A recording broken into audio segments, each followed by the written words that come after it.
घेऊन कसं जावं तो भगवंताचा प्रताप आहे. मर्यादा पुरुषोत्तमाचा पुढचा अवतार, पूर्ण पुरुषोत्तमाचा अवतार आहे. उचलीला कमलापती पाहिजे भगवान परमात्माला उचललं आणि उचलल्याबरोबर हातात असणाऱ्या सगळ्या त्या ठिकाणी गळून पडल्या, दरवाजे उघडले, सगळे असणाऱ्या या जे राखणदार होते त्या राखणदाराला झोप लागलेली आहे. भगवंताला असणाऱ्या डोक्यावर घेऊन वसुदेव यमुनेच्या मार्गाला त्या ठिकाणी गोकुळाला निघाले. यमुना असणारी पूर्ण नुडुंब वाहू लागलेली आहे. श्रावणातला पाऊस पडू लागलेला आहे. जात असताना कमरेपर्यंत पाणी खांद्यापर्यंत आलं. खांद्यापर्यंत आल्यानंतर सांगितलं, देवा आता तुला तारायचं तर तार, नाहीतर मारायचं तर मार. भगवंताला असणारी विनवणी केली. वसुदेव तसेच चाले. कानापर्यंत पाणी आलं आणि कानात वा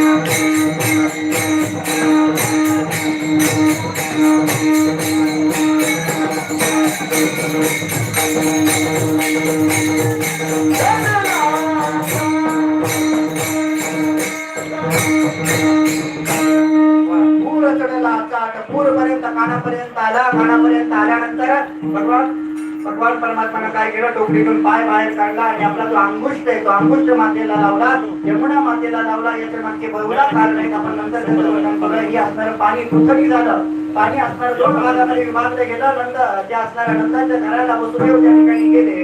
इकडे असणारी माया असणारी उपसलेली होती. त्या असणाऱ्या यशोदेच्या बाजूला कृष्णाला ठेवलं, मायेला टोपलीमध्ये घातलं. वसुदेव परत माघारी आले. माघारी आल्यानंतर इकडं सगळे असणारे दरवाजे बंद झाले. साखळ्या आपोआप हातापायामध्ये गुंतल्या गेल्या. मायेला आणलं. एक प्रकार सांगून जातो, पहिल्यांदा देवाला उचललं होतं. देवाला जवळ केलं की लगेच हातापायातले बंधन काय होतात, संसाराचे बंधन गळून जातात. आणि मायेला परत आणलं, माया जवळ आली की पुन्हा असणारे बंधन काय होतात. मग आपले आपण ठरवा कोणाला जवळ करायचे. ठीक आहे. भगवान परमात्मा आल्यानंतर पुन्हा हातामध्ये त्या साखळ्या गुंडाळल्या गेल्या. हे सगळे उठले. आता ती माया आहे. माया काही गप्प बसत असली का, तिने ओरडायला सुरुवात केली.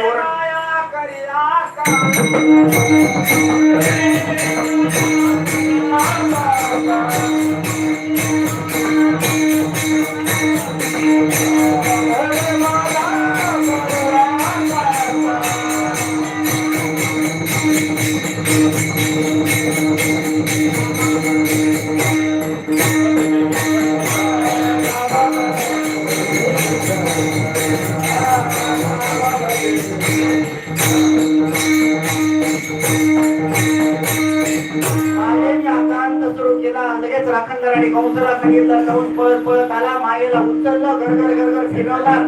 ही महामाया होती, हातातून सटकली आणि सटकून असणारा अष्टभुजा रूप धारण केलेलं आहे. आणि अष्टभुजा रूप धारण करून असणाऱ्या त्या कंसाला सांगू लागलेली, तुझी ये वधा लागी उपजला मजा दी बाळकृष्ण नंदाघरी. तुझ्या वधासाठी असणारा माझ्या आधी उपजला तो नारायण कुठे आहे, गोकुळामध्ये. सांगून दिला मायेनं. माया गुप्त झाली. इकडे असणारा सकाळ झालेली आहे. या असणारी यशोदा मातेच्या महालामध्ये एक असणारी दासी आली. दासीने बघितला भगवान परमात्मा या यशोदेच्या बाजूला उभा आहे. पळत पळत आली आणि ती गवळणीला काय सांगते, म्हणती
श्रीकृष्ण झाला कृष्ण जन्मला, कृष्ण जन्मला कृष्ण झाला, गोकुळीचा सुखा अंत पार नाही लेका बाळकृष्ण